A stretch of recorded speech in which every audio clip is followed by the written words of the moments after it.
नमस्कार दोस्तों। आज का जो हमारा टॉपिक है विज्ञान से रिलेटेड, उसका नाम है विद्युत, इलेक्ट्रिसिटी। विद्युत से रिलेटेड जो भी क्वेश्चन एग्जाम में आए हुए हैं वो आज हम सभी करेंगे।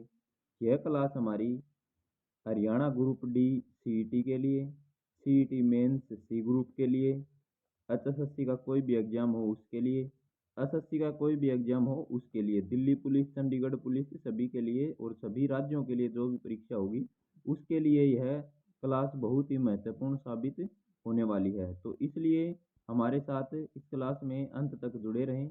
चलिए दोस्तों, अब हम शुरुआत करते हैं पॉइंट नंबर 1 से। इसमें है धारिता से आवेश Q और विभव V के बीच संबंध है, तो वो क्या है भाई? वो है Q इक्वल टू CV। ठीक है। उसके बाद अगला जो हमारा पॉइंट है वो क्या है? वैद्युत अवक्षेपितर में इलेक्ट्रोड तार होता है जिससे होकर हजारों वोल्ट गुजरता है। वह इलेक्ट्रॉन निकालने के लिए उत्पादन करता है, तो कोरोना। ठीक है। उसके बाद अगला जो हमारा पॉइंट है वो क्या है? छोटी विद्युत धारा को मापने के लिए प्रयुक्त उपकरण, तो ये क्या है? विद्युत धारा को मापने के लिए गैल्वेनोमीटर। ठीक है। उसके बाद अगला पॉइंट है वो क्या है भाई?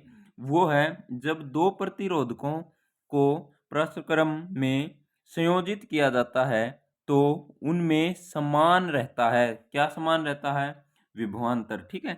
उसके बाद अगला हमारा पॉइंट है, अगला पॉइंट हमारा क्या है? तो अगला पॉइंट है कि घरेलू, क्या है? घरेलू विद्युत सर्किट के अतिभारण को रोकने के लिए सावधानी बरतनी चाहिए। तो इसके लिए क्या क्या पॉइंट है? देखिए, सर्किट में फ्यूज अवश्य जुड़ा होना चाहिए। बहुत से उपकरणों को एक ही सर्किट से जोड़कर लोड नहीं बढ़ाना चाहिए। ठीक है। उसके बाद तीसरा पॉइंट इसमें क्या है? खराब उपकरणों को सर्किट से संयोजित नहीं करना चाहिए। ठीक है दोस्तों। तो अगला जो हमारा पॉइंट क्या है? अन फेरों वाली कोई कुंडली से उत्पन्न चुंबकीय क्षेत्र एकल फेरे द्वारा उत्पन्न चुंबकीय क्षेत्र की तुलना में होता है, तो n गुणा। ठीक है। क्या है? n गुणा। उसके बाद अगला पॉइंट है, किसे हार्ड रबर के रूप में माना जाता है? तो ये क्या है? ये है एबोनाइट। ठीक है। उसके बाद दोस्तों अगला जो हमारा पॉइंट है वो क्या है भाई? वो है जब कुंडली के गति की दिशा विद्युत चुंबकीय क्षेत्र की दिशा के लंबवत होती है तो उत्पन्न प्रेरित धारा का मान, तो जो प्रेरित धारा का मान है वो सबसे अधिक होता है दोस्तों। क्या होता है? सबसे अधिक होता है। उसके बाद है विद्युत बल्बों के तंतु सामान्यतः बने होते हैं, तो ये किसके बने होते हैं दोस्तों? टंगस्टन के बने होते हैं। ठीक है। उसके बाद अगला जो हमारा पॉइंट है दोस्तों वो क्या है? वह है चालक की गति, चुंबकीय क्षेत्र तथा प्रेरित धारा आपस में लंबवत होते हैं। यह नियम, तो यह फ्लेमिंग का दक्षिण हस्त नियम है। बहुत इंपॉर्टेंट क्वेश्चन है दोस्तों। ठीक है।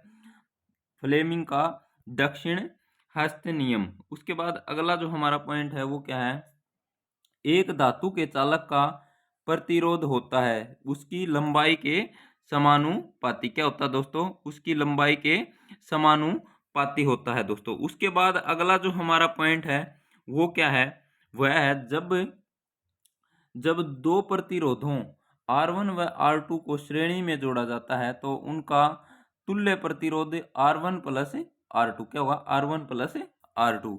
उसके बाद अगला जो हमारा पॉइंट है वो है कुंडली तथा चुंबक के मध्य अपेक्षित गति के कारण कुंडली में विद्युत धारा प्रेरित करता है, तो विद्युत चुंबकीय प्रेरण की परिघटना। उसके बाद अगला हमारा जो पॉइंट है वो क्या है? तांबे के तार की एक आयताकार कुंडली किसी चुंबकीय क्षेत्र में घूर्णी गति कर रही है। इस कुंडली में प्रेरित विद्युत धारा की दिशा में परिवर्तन होता है, तो आधा घूर्णन परिभ्रमण के पश्चात। उसके बाद अगला हमारा पॉइंट है वो दोस्तों वो क्या है? तार की प्रतिरोधकता, लंबाई और तार के अनुप्रस्थ काट का क्षेत्रफल प्रभाव डालता है तार के प्रतिरोध पर। क्या पर? तार के प्रतिरोध पर। उसके बाद अगला हमारा पॉइंट क्या है? रासायनिक ऊर्जा को विद्युत ऊर्जा में परिवर्तित कौन करता है? तो कौन करता है दोस्तों? बैटरी। उसके बाद अगला हमारा पॉइंट है वो क्या है? एलईडी, जिसके आविष्कार के लिए आविष्कारों को 2014 में नोबेल पुरस्कार मिला, का पूर्ण रूप है लाइट एमिटिंग डायोड। ठीक है। Light emitting diode. उसके बाद है अगला पॉइंट, पारंपरिक तापदीप्त बल्ब में फिलामेंट बना होता है, तो ये अभी भी हमने पढ़ा था, किसका बना होता है, टंगस्टन का। उसके बाद है अगला पॉइंट, वह उपकरण जो एक चालक में संभावित अंतर बनाए रखने में मदद करता है, तो वो क्या है दोस्तों, वह है बैटरी।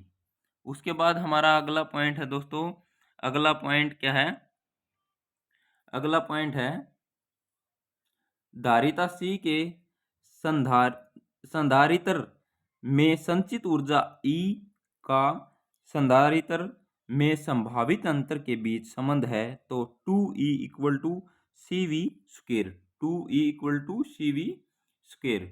उसके बाद हमारा अगला जो पॉइंट है दोस्तों, वो क्या है, वह है विद्युत परिपथ में विभवांतर मापने के लिए प्रयुक्त मापक कहलाता है, तो विभवांतर मापने के लिए वोल्ट मीटर।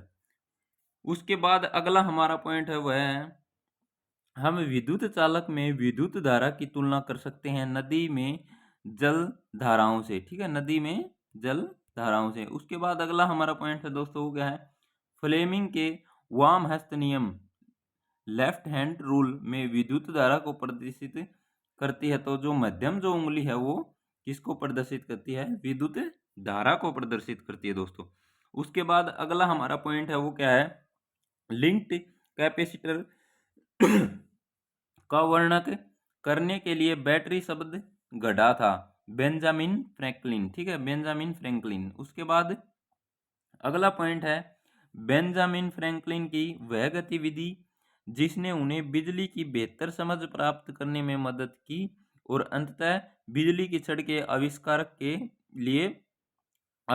लिए प्रेरित किया गया, तो पतंग उड़ाने, ठीक है, क्या है, पतंग उड़ाने की। उसके बाद अगला जो पॉइंट है भाई वो क्या है, खालिस्तान गैस से जब बिजली गुजरती है तब ये नारंगी रंग की रोशनी देती है। यह आमतौर पर प्रतिदीप्त प्रकाश में इस्तेमाल की जाती है, तो ये कौन सी गैस है भाई, नियोन गैस है दोस्तों। तो ये आज का हमारा एक छोटा सा टॉपिक था इलेक्ट्रिसिटी से रिलेटेड। यहाँ कोई भी एग्जाम हो तो यहाँ इस टॉपिक से 3 से 4 क्वेश्चन जरूर पूछता है एग्जाम में।